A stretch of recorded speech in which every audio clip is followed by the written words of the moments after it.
مدنی زندگی حضور پاک صلی اللہ تعالیٰ علیہ وسلم کی غزوات سے بھری ہوئی ہے. غزوہ کس کو کہتے ہیں؟ جنگوں کو. اب میں آتا ہوں اصل بات پر. جس لفظ کو بہت سارے لوگ سننا نہیں چاہتے, ہم وہ سنانا ضرور چاہتے ہیں. وہ ہے رسول پاک کی جہاد کی زندگی. میرے آقا صلی اللہ تعالیٰ علیہ وسلم نے جہاد کیا ہے کہ نہیں کیا ہے؟ کیا ہے. پھر حضور نے جو کیا اس لفظ کو بولنے سے آج ڈرو گے؟ پھر کہو سب کو کہ اگر لفظ جہاد سخت ہے تو پھر مجھے میرے نبی کی آدھی سیرت چھوڑنی پڑ جائے گی. میں ہر چیز چھوڑ سکتا ہوں, میرے نبی کی زندگی کا ایک گوشہ بھی نہیں چھوڑ سکتا. جو جان مانگو تو جان دے دیں, جو مال مانگو تو مال دے دیں, مگر یہ ہم سے کبھی نہ ہوگا نبی کا جاہو جلال دیتے ہیں. ہم اس میں کمپرومائز نہیں کریں گے. حضور کی زندگی سے لفظ جہاد نکالو گے, نہیں جہاد پہ مت بولیے آپ. یہ جہاد وغیرہ پہ بولیں گے تو آپ کو آتنکوادی بنا دیں گے. ایسے آتنکوادی بنے تو کوئی فرق بھی نہیں پڑتا, کوئی فرق بھی نہیں پڑتا. اس لیے کہ آلریڈی دنیا ہمیں دیوانہ کہے, پاگل کہے, مجنوں کہے, کچھ فرق نہیں پڑتا. ایک بار مدینے کے تاجدار یہ کہہ دیں تو میرا ہے. دنیا کچھ بھی کہے, ہمیں اس سے کیا غرض ہے؟ نہ یہ حساب لینے والی ہے, نہ یہ سزا و جزا دینے والی ہے. ہمیں جو کچھ لینا ہے وہ مدینے کے تاجدار سے لینا ہے. ہم ان کی رضا کے لیے جی رہے ہیں تو پھر ان کے بولنے چھالنے کی فکر کیوں کریں؟ یہ ہمیں کیا کہتے ہیں؟ تم دہشت گرد کہتے ہو, کہہ لو خوشی سے کہو. آتنکوادی مجھے کہتے ہو, کہہ لو خوشی سے کہہ لو. مجھے کچھ فرق نہیں پڑتا, اس لیے کہ نہ میں نے تمہارے لیے کپڑے پہنے ہیں, نہ تمہارے باپ کا کھانا کھایا ہے. ہمارا عقیدہ تو یہ ہے, ہم جیتے ہیں رسول پاک کی زندگی کو دیکھ کر کے. اور ہمارے اشعار میں تو یہ ہم پڑھتے بھی ہیں نا, پانی ہے تیرا پانی, دانا ہے تیرا دانا, پیتے ہیں تیرے در کا, کھاتے ہیں تیرے در کا. پانی ہے تیرا پانی, دانا ہے تیرا دانا. اور رسول پاک صلی اللہ علیہ وسلم کی بارگاہ سے ہاں اتنا ڈر ضرور ہوتا ہے کہ کہیں اس دربار سے ہمیں کوئی دور نہ کر سکے.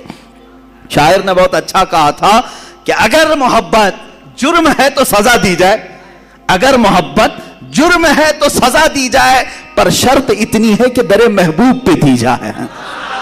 بس ہماری خواہش اتنی ہے, مارنا ہے مار لو, حضور کے سامنے مار لو, کوئی فرق نہیں پڑتا. اب میں جو عرض کر رہا ہوں, لفظ جہاد کو جو بولنا بھی آج علماء نے ترک کر دیا, اور یہ ظالم یہی چاہتے ہیں. میں آپ کو کھل کر کے آج بتاؤں, کھل کے بتاؤں, پوری دنیا کے یہودی اور عیسائی مسلمانوں کے لیے اگر کوئی دو چیزیں نہیں چاہتے کہ کبھی ان کی زبان پر نہیں آنا ہے, تم کچھ بھی کر لو. احتجاج کرنا چاہتے ہو, ان کو چھوٹ دے دو, ان کو نمازوں کے لیے بھی چھوٹ دے دو, اذانوں کے لیے بھی چھوٹ دو, مسجدوں کے لیے, عیدگاہوں کے لیے, سب کے لیے چھوٹ دو. تمہیں کہیں آبجیکشن نہیں آئے گا. صرف آبجیکشن یہ کریں گے تو دو باتوں پر, دیکھنا اس کے بعد آبجیکشن آئے گا جو میں بات عرض کر رہا ہوں. دو باتیں نہ کہی جائیں, دو باتیں نہ کہی جائیں. وہ کیا ہے؟ ایک خلافت کا لفظ استعمال نہ کرو, دوسرے جہاد کا لفظ استعمال نہ کرو. اس لیے کہ انہیں معلوم ہے خلافت عثمانیہ نے ان کی نانی یاد کرائی تھی. انہیں معلوم ہے خلافت عثمانیہ سلطان عبدالحمید نے فرانس کو گھٹنے ٹیکنے پر مجبور کیا تھا, ہر ایک کو گھٹنے ٹیکنے پر مجبور کیا تھا. انہیں پتا ہے خلافت آنے کے بعد کوئی عبدالحمید بھی زندہ ہو سکتا ہے. انہیں پتا ہے اگر خلافت آئی تو صلاح الدین بھی اٹھ سکتا ہے. انہیں پتا ہے خلافت اگر آئی تو شہاب الدین غوری بھی آ سکتا ہے. اور آج گنڈے چیخ رہے ہیں, چلا رہے ہیں. انہیں پتا ہے اگر یہ خلافت کی بات کریں گے تو کہیں ٹیپو سلطان نہ آ جائے, کہیں اورنگزیب زندہ نہ ہو جائے.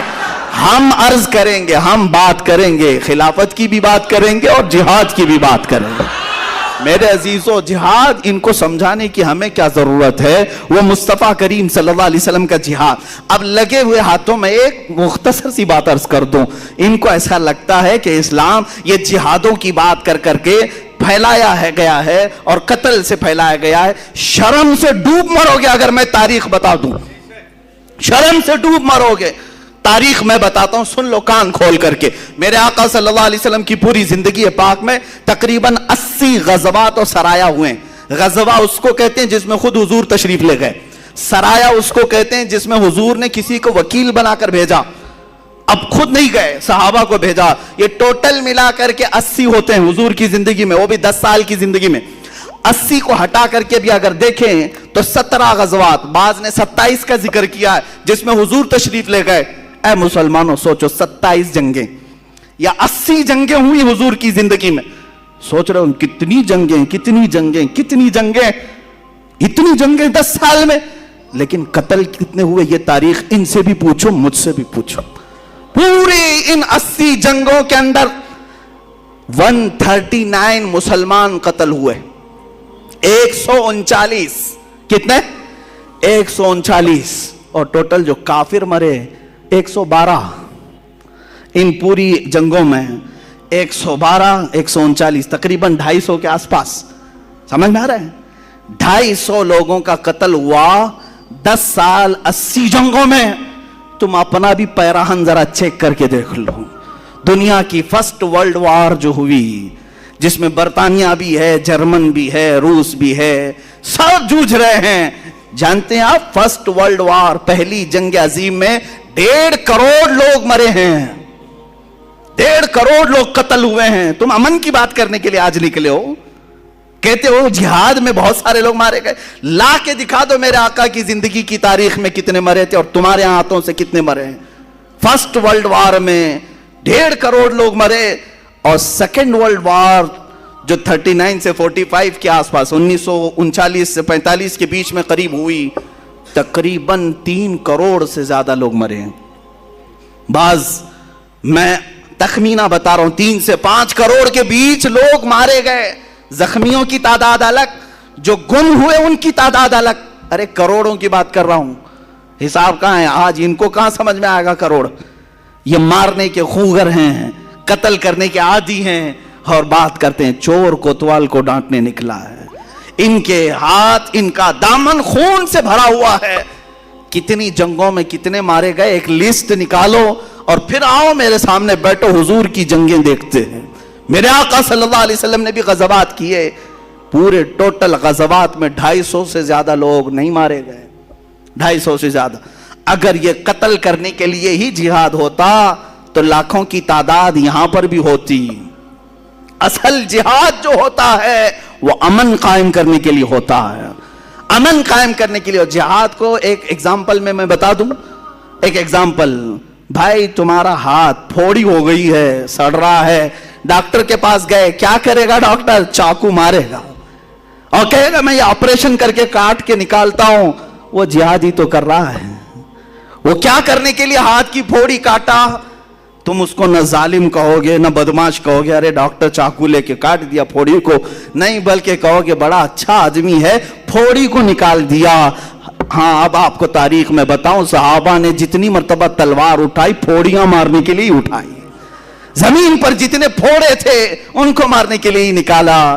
آج بھی دنیا اس بات کو تسلیم کرتی ہے کہ جس سے زمین پر خطرہ ہے اس کو اگر ختم کرنے کے لیے کوئی نکلتا ہے تو اس کو کوئی بھی آتنکواد نہیں کہتا، اس کو تو امن کا مسیحا کہتے ہیں. آج حضور پاک صلی اللہ تعالیٰ علیہ وسلم کے جہادوں کو جو تذکرہ کرنا بھی لوگوں نے چھوڑ دیا. یہی وجہ ہے کہ وہ تمہیں دباتے چلے گئے. اور اب تو یہ ہو گیا کہ ایک لقب دیا جا رہا ہے مسلمانوں کو. کیا لقب دیا جائے؟ جہادی ہے، جہادی ہے. بہت ساری جگہ ٹونٹ مارتے ہیں، یعنی تانے کے طور پر. تم تانا مارتے ہوں گے لیکن میں تو خوشی سے قبول کرنے کو تیار ہوں. بہت سارے لوگوں نے نمازی تو کہا تھا، حاجی تو کہا تھا، پہلے تم ہو جو جہادی کہہ رہے ہو. کیونکہ اسلام کے فرائض میں یہ بھی ایک فریضہ ہے. ہاں کلمہ پڑھنا ہے، نماز پڑھنا ہے، روزہ ہے، حج ہے، زکوٰۃ ہے. پہلے حج سے پہلے جو 5واں فرض تھا وہ جہاد فی سبیل اللہ تھا. جہاد فی سبیل اللہ تھا. تم نے نمازی کہا، رمضان کا روزے دار کہا، حج کا حاجی کہا، زکوٰۃ کا خیراتی کہا. ایک چیز بچی تھی جو تم نے ہمارے لیے کہا، کوئی مسئلہ نہیں ہے. عزیزان گرامی وقار، خوف دل سے نکالو، خوف دل سے نکالو. شرم و حیا اس سے کرو جو اللہ رب العزت کی بارگاہ میں گناہ کی طرف تمہیں لے جائے اور اس سے دور کرے. اس سے شرم و حیا نہ کرو جو تمہیں اللہ سے قریب کرنے والی ہے. جیسے لوگ رحمانی حیا اور ہے، شیطانی حیا اور ہے. رحمانی حیا